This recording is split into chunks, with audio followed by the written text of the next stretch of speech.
دنیا کا سب سے بڑا رزق رات کو توبہ کیے بغیر سونا ہے۔ ہر شخص کا غم اس کی ہمت کے مطابق ہوتا ہے، اور قیامت کے دن رسول اللہ صلی اللہ علیہ وسلم عرض کریں گے، اے میرے رب، میری قوم نے اس قرآن کو بالکل ہی چھوڑ دیا تھا۔ فرمان مصطفیٰ صلی اللہ علیہ وسلم ہے، اللہ پاک اسے اپنے عرش کے سائے میں جگہ عطا فرمائے گا، جسے کوئی حسب نسب والی خوبصورت عورت برے کام کی دعوت دے تو وہ کہے، میں اللہ پاک سے ڈرتا ہوں جو تمام جہانوں کا رب ہے۔ منافقت سے بہتر ہے کہ تم کافر مر جاؤ، کیونکہ جہنم میں کافر کا درجہ منافق سے بہتر ہے۔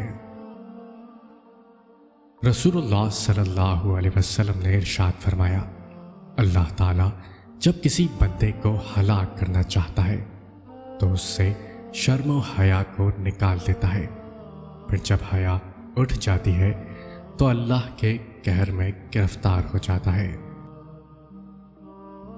کریم اتنا ہے کہ ناراض بھی ہو تو بھوکا نہیں رہنے دیتا، شکر اس اللہ کا۔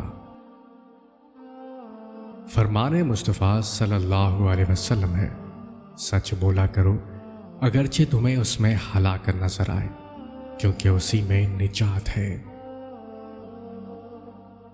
وہی تو میرا اللہ ہے جسے میں نے حالت مرض میں پکارا تو شفا دی، بھوک میں پکارا تو غذا دے دی، پیاس میں پکارا تو پانی پلا دیا، ذلت میں پکارا تو عزت دے دی، جہالت میں پکارا تو نور مصطفیٰ صلی اللہ علیہ وسلم سے نواز دیا، راہ میں بھٹک گیا تو راستہ دکھا دیا، غربت میں پکارا تو غنی کر دیا۔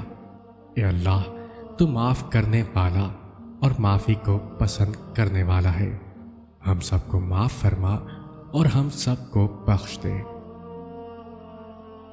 ایک شخص نے نبی کریم صلی اللہ علیہ وسلم سے سوال کیا کہ ایمان کیا ہے؟ آپ صلی اللہ علیہ وسلم نے ارشاد فرمایا، جب تم کو اچھے عمل سے خوشی ہو اور اپنے برے کام پر رنج ہو تو تم مومن ہو۔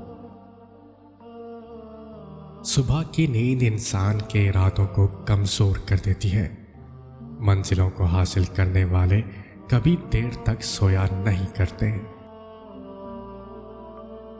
حضرت علی رضی اللہ عنہ نے فرمایا، پریشانی خاموش رہنے سے کم، صبر کرنے سے ختم اور شکر کرنے سے خوشی میں بدل جاتی ہے۔